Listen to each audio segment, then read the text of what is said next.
Hello, welcome to When the Smoke Clears. I am the Recovery Plug. What's happening, everybody? Hope you guys are doing great today. I know that my day's going just fine.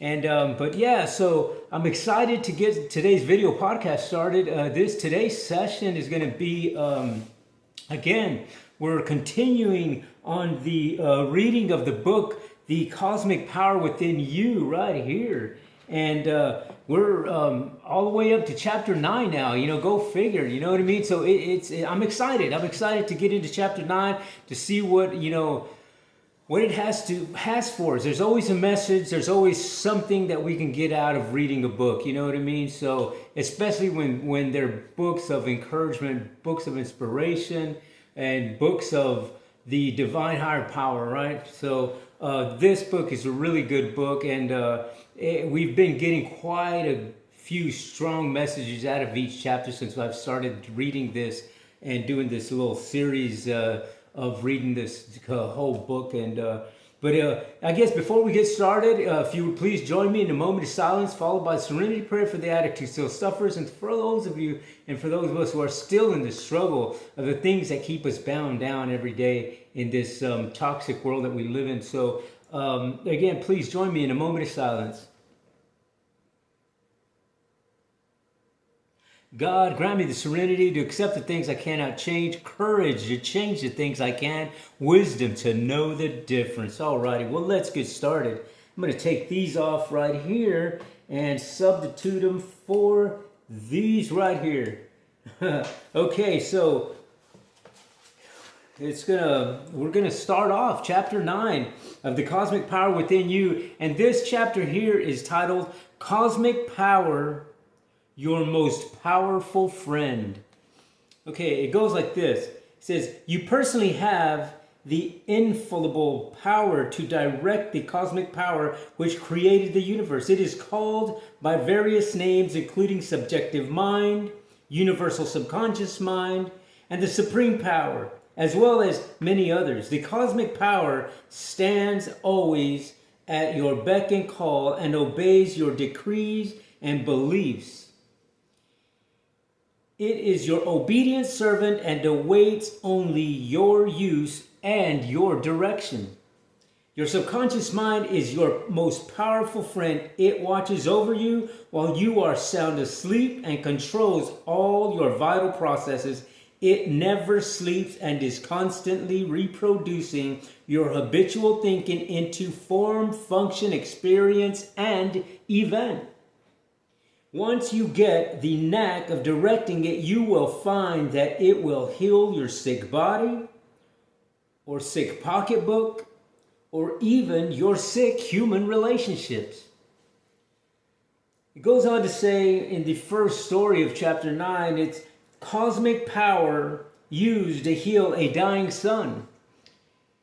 The story goes like this. The following letter from Miss Hilda Hatcher shows how a woman believed with all her heart that if she would succeed in impregnating her subconscious mind with the conviction that her son was made whole, her prayer would be answered. She knew that God works by law, and that law is also the law of her own subconscious mind, and furthermore, that is done unto her as she believes. Dr. Murphy, the letter goes like this. Dr. Murphy, you are welcome to use any part of my letter or all of it with any modifications or alteration you deem appropriate. Some years ago, my youngest son Charles was stricken with polio, and was given up by doctors. I refused to accept the verdict. I knew the healing power of God would heal my boy, and I decree that Charles would live. I knew that I affirmed this with faith. Sooner or later, the idea would sink into my subconscious mind and that the miracle would happen. The doctor told me after 17 days that there was no hope, and that even if Charles lived, he would be in a wheelchair for life and his brain would be affected. I rejected the diagnosis and kept on decreeing, I know Charles is alive with the life of God. He was put into an iron lung I continued to recite the 91st and 23rd Psalms that repeated, Charles is alive with the life of God, knowing that my subconscious mind must respond to my faith. One night while praying, I fell into a semi-trance state, and I saw my boy running around in the backyard full of life, zest, and energy. It was real and very vivid. The next day, the doctor said to me, Miss Hatcher, a miracle occurred during the night. Charles is out of his coma and his fever is gone and he is asking for you. Charles was moved to the Children's Hospital to complete his recovery. There he was given day-by-day therapy and I was taught how to take care of him at home. 6 weeks later, we walked into our home. A year later, while working in my home, I heard voices of youngsters in the backyard running, jumping, and laughing. Charles was there, just as I had seen him in my vision 1 year previously. He was vibrant, alive with life, with the life of God. I know that it is done unto us as we believe. Blessings, Mrs. Hilda Hatcher, Los Angeles, California. Very powerful story. Goes on to say, the letter has been condensed, but all the essential points are included. This letter demonstrates the faith of a mother who persevered to the end while knowing in her heart that her faithful friend, her subconscious, which made the body of her son, could also heal him with cosmic power.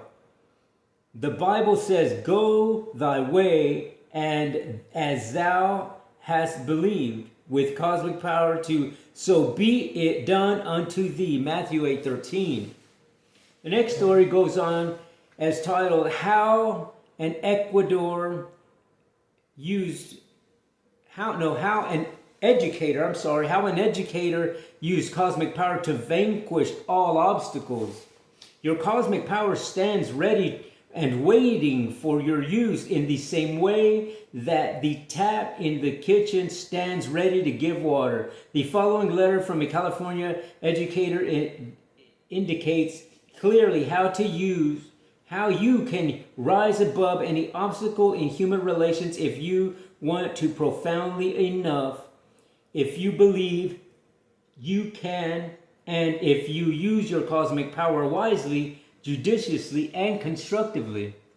Dear Mrs. Murphy, or dear Dr. Murphy, sometimes it is hard to see godliness in people with whom we come in contact in business way. I felt just the way a number of years ago when I was newly elected superintendent of schools in the Midwestern college town. One man, a board member, was the bane of my existence. I met with 5 board members every 2 weeks, and I met with the county superintendent together with other school heads in the county from time to time as he requested.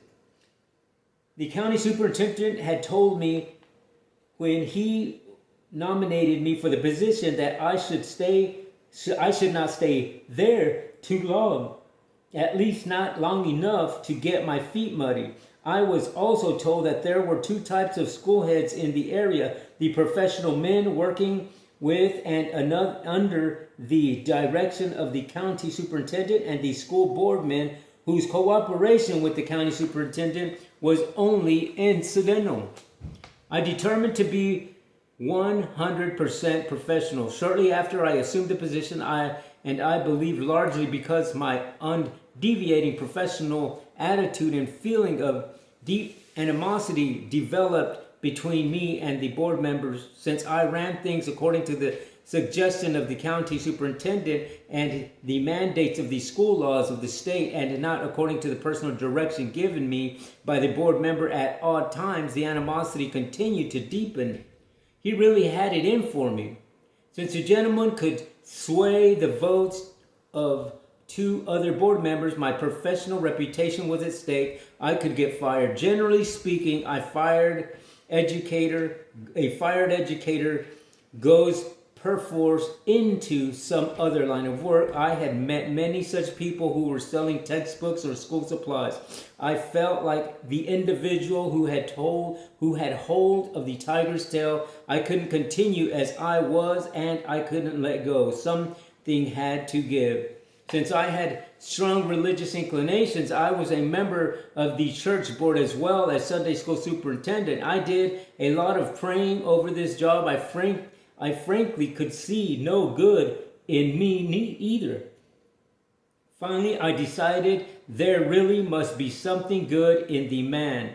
I observed that he deeply loved his children, definitely a godlike attitude, working from the angle since I had children of my own. I visited him often at his place of business and asked his advice. It was a slow process, however, over a period of months, we developed a great and greater mutual regard. When the time arrived for renewing my contract, I was offered a generous raise to remain the county superintendent. Wrote an outstanding recommendation. I thanked the board members for their offer, but declined in order to move to California. We served our business relationship with the best of goodwill. Sincerely yours, William H. Thrall, San Gabriel, California.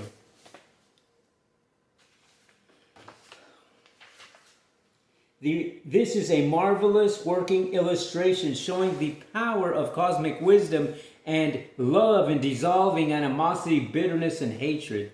The next story is titled, How His Cosmic Partner Saved Him $250,000. A man visited me as I was writing this chapter and said, I read your book, The Power of Your Subconscious Mind. I was deeply oppressed. I know that my subconscious is coexistent with infinite wisdom and infinite power. I realize it is that part of the cosmic power which knows all things. I have investigated a deal and everything outwardly seems right and above board. But as you suggested in your book, I went to sleep last night and asked my subconscious to reveal to me the answer such that I would recognize it in the morning. And I woke up this morning and I feel that something is wrong about the whole situation. I can't point to anything definite, but it is a constant prompting from my deeper self saying no. He then asked me what I thought about it. I replied that undoubtedly it was his subconscious seeking to protect him from financial disaster, as his total investment in the proposed project would be $250,000. I suggested that he not invest, but rather that he drop the whole project, which he did. I felt a blank space in this chapter until I heard from him about the momentum of the deal. I received a call from him recently saying that further investigation by private detectives whom he had hired revealed that his would-be business associates were professional, competent men who had arranged everything to appear right on the surface, but the whole project was a gigantic swindle. The cosmic partner saved him $250,000. You must learn to accept answers and to have faith in divine right action in all your undertakings. Every Sunday, a number of my people leaving my public lectures say to me in substance, I received this morning the answer I have wanted. Why did they? Because they asked for an answer and believed that their subconscious would respond in cosmic wisdom accordingly, and they were in the right place at the right time to receive an answer. Invariably, it is something that is said during the lecture that clears up the matter in their minds. Powerful story. The next story goes on entitled, How Cosmic Power Saved a Life Through a Dream. You do not dream with your conscious mind. When you dream, your conscious mind is asleep and is creatively joined to your subconscious. Your subconscious mind dramatizes its contents during sleep, and it may present many symbolic pictures and inglorious situations. Dream are the television series of your deeper mind. There are all kinds of dreams, including dreams of prevision, where you see an event before it happens objectively and which may apply to yourself or to others. The dream may reveal the fulfillment of your desire, or it may be warning to avoid a tragedy. The following letter will illustrate how your subconscious or cosmic partner seeks to protect you.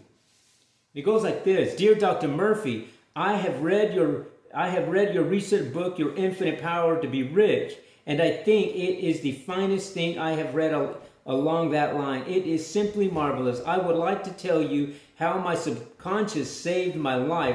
A few months ago, I was scheduling to go on a plane, and the night prior to my departure, I read in my dream the headlines of a newspaper which told me a plane disaster in which all passengers were killed. I woke up startled and full of trepidation and a sense of foreboding.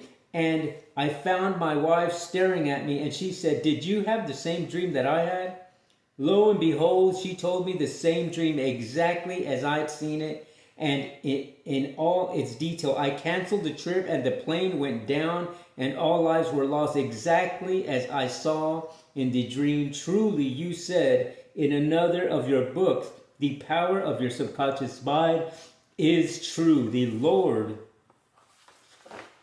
Lord, your subconscious mind will make myself known in a vision and will speak unto a man in a dream.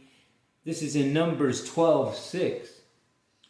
Subconscious instinct. There is an intelligence in the instinct which staggers the imagination of man.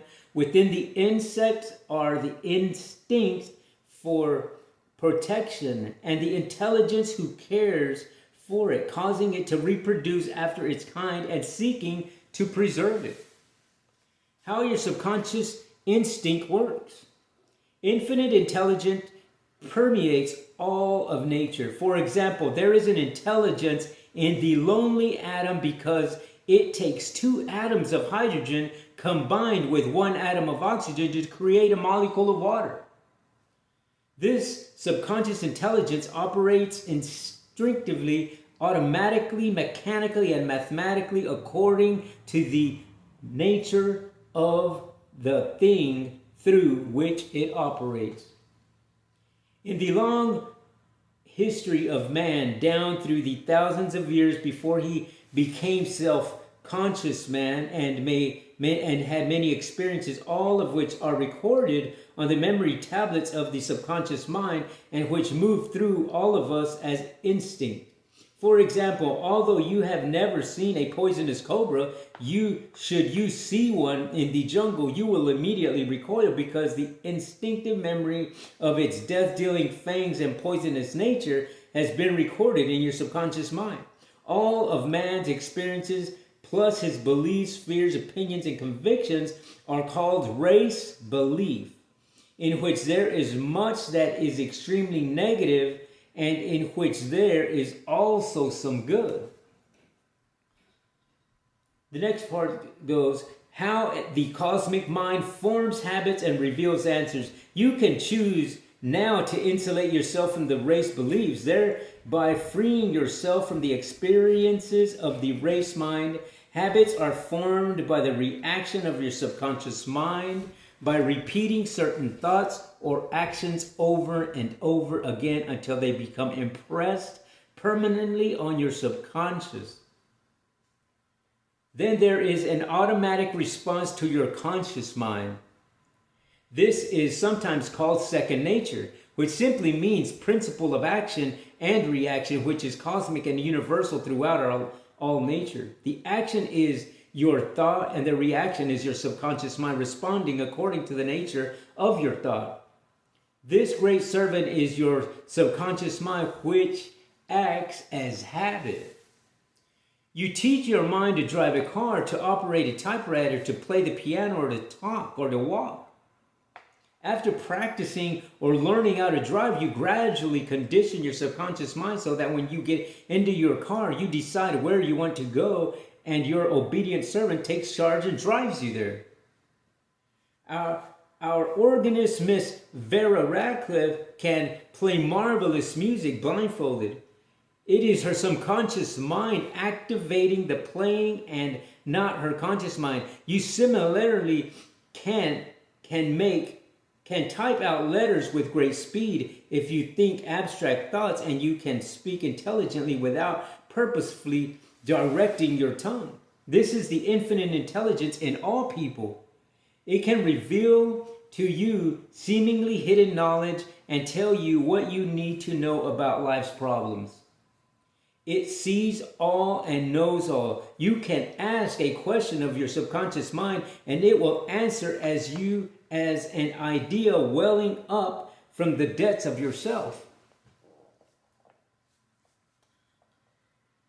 Oh, okay, we're going to take a quick pause there because I have to get this thing. Sorry for the interruption, my friends.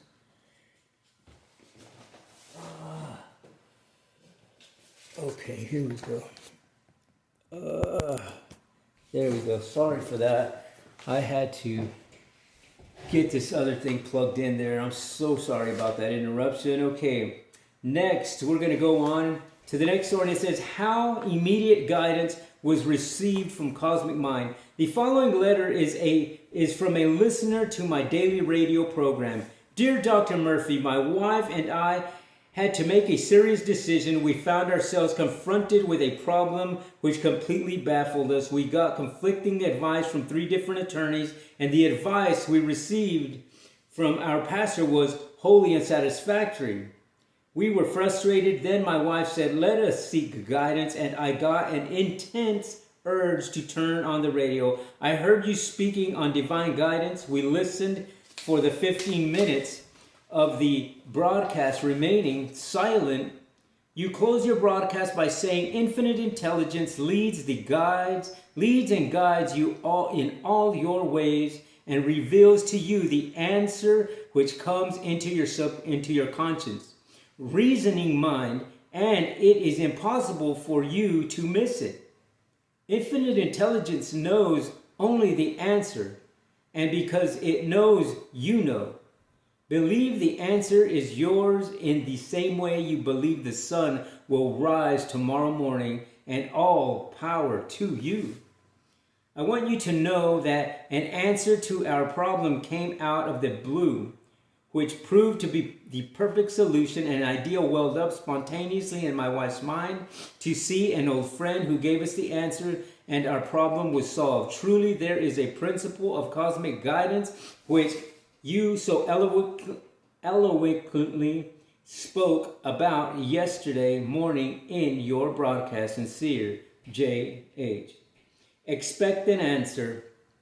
This man's letter demonstrates how an answer may come to you. Often your subconscious directs you to look in a book to find the answer, or to turn on the radio at the right moment to get the right answer. Or you may hear the answer at a lecture to which you were invited. Your servant, subconscious mind, is always helping you, directing you, and guiding you. Its intimidations, urgings, promptings, and desires are always lifeward. And that is chapter 9. Well, that was a great chapter. And let's summarize this thing, man. How do you guys feel about it? I know that I personally I'm just stoked. You know what I mean? I'm stoked because it's amazing to me how that when you want to do something,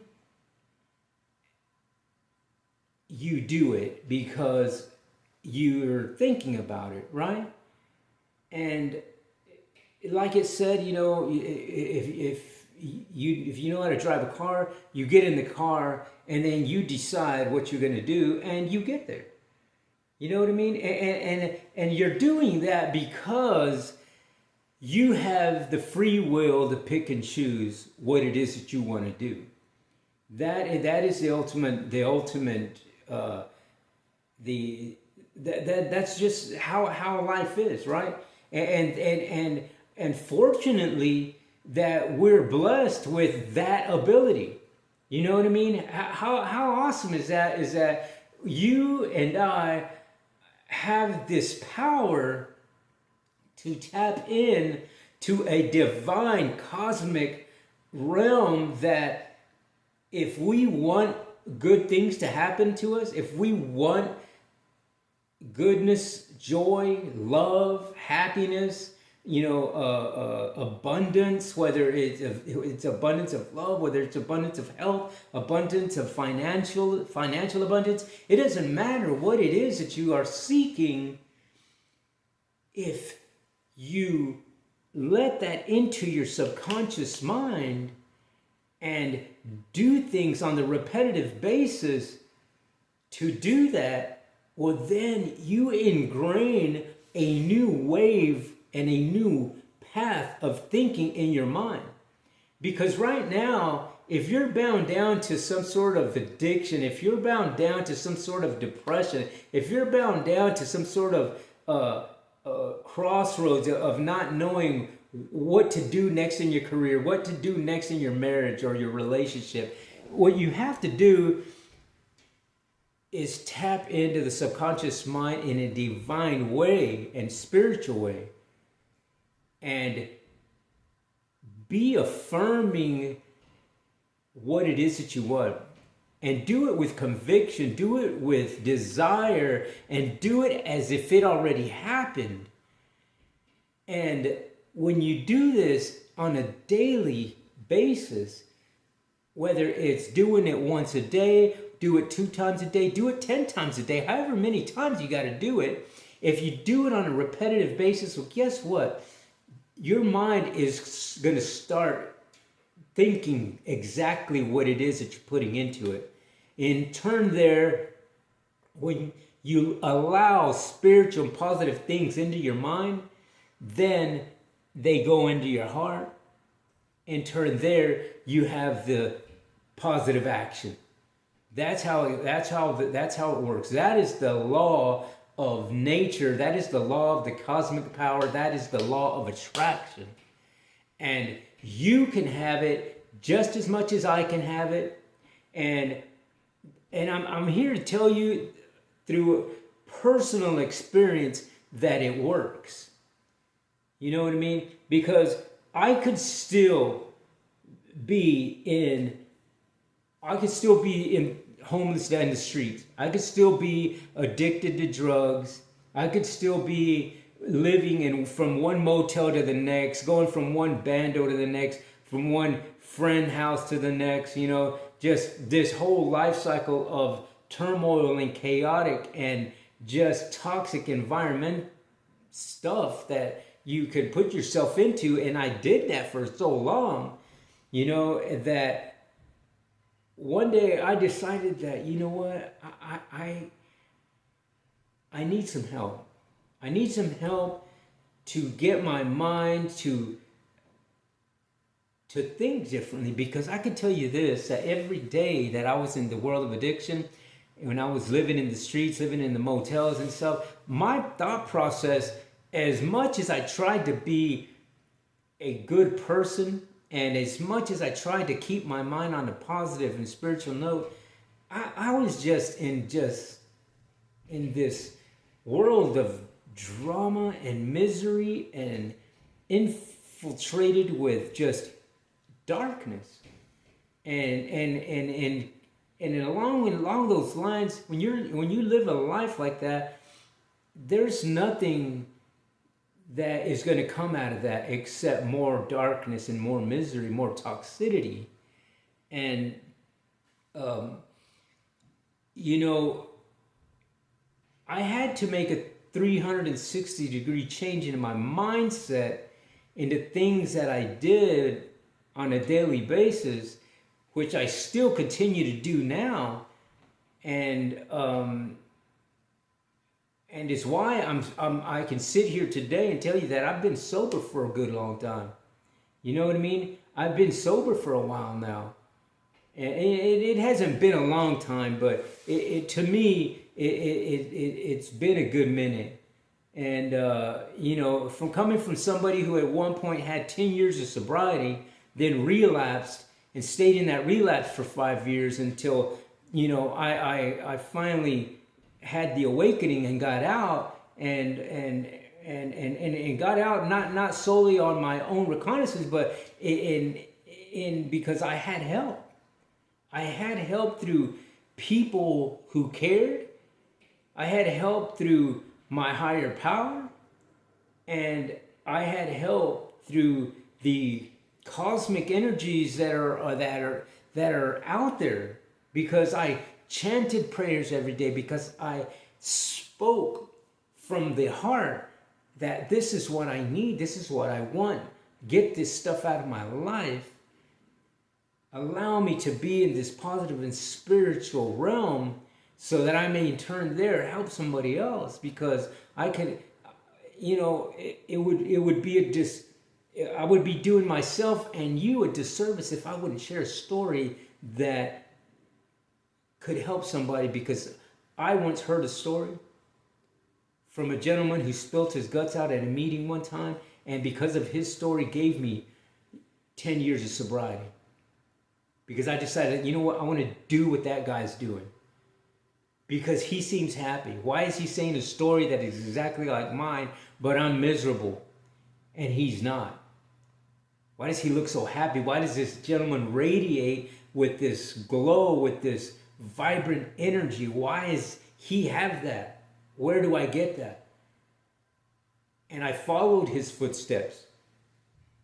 You know what I mean? So, we all live our lives according to other people's stories, other people's adventures, other people's, I've been here and done that. You know what I mean? Because nobody just wakes up and, oh, you learned this, or you knew about that, or whatever. Everything that you've ever done in your life, you pick that up from someone else, from somebody else thought process, from somebody else subconscious mind. In turn, there's somebody else's actions, and you pick that up. And that's where you are in your life today. And if you want to remap that, if you want to change that, well, guess what? You and I have the greatest gift in the gift of free will, that we can do that. We have the ability to do that. We are the only species on this planet that can do that. Imagine that. You know what I mean? That we have that ability to say, you know what? I'm going to change my way. I'm going to be a different person, because you can. You know what I mean? It's all about mental thought processes and doing things on a repetitive basis. It's that simple. You know what I mean? You don't make things harder than they need to be, and know that most of the time, and I'm going to just go out on a limb and say that 99% of the time, the answer to what you're looking for is in your adversity. And that is the bottom line to me. I believe that firmly, because if you're going through something, whether it's drug addiction like me, whether it's depression like I had gone through before, whether it's suicidal thoughts, whatever it is, you know what got you into that moment. You know what I mean? You know what it is that's got you bound down. And you know what it is that you need to let go and be open, be hopeful, be open-minded, be willing to change. And I can guarantee you, your life will be a whole lot different, because I'm living proof of that. You know, my life is 360-degree change from where it was, 2 years ago. And I'm grateful to my higher power, to the divinity, to the cosmic powers of Mother Earth, man. I am grateful. And, that's why I do this podcast, is to share a message to the addict who still suffers, to share the message to all of those people who are bound down by something. You don't have to be bound down to drug addiction. If you're bound down to sadness, to depression, to anger, to just to not knowing where you're going to go, or what you want to do, or whatever. That's why I do the podcast, to hopefully, give an encouraging word. And reading stories like we just did in chapter 9 are stories that can be an encouraging story to somebody. Maybe somebody needs to hear. And so, yeah, I really appreciate you guys watching this video, man. I am grateful for that. And if you would, please give me a thumbs up, maybe hit that subscribe button, and just know that when you do hit that subscribe button, that you'll be helping out another veteran, you'll be helping out another homeless person, another person dealing with PTSDs, childhood traumatic experiences, drug addiction, alcoholism, depression, anger issues, suicidal thoughts, because my friends, I have dealt with all of those things at one point in time in my life, and I know that there is a way to get out of that mental thought process and get you into the spiritual and positive cosmic power of the world that we have. It's out there, and you could be a part of it. And I'm grateful to be able to share a message with you guys, and hopefully that you guys keep tuning in. And I really appreciate you guys watching my videos. So again, I guess until the next time on When the Smoke Clears, I am the Recovery Plug.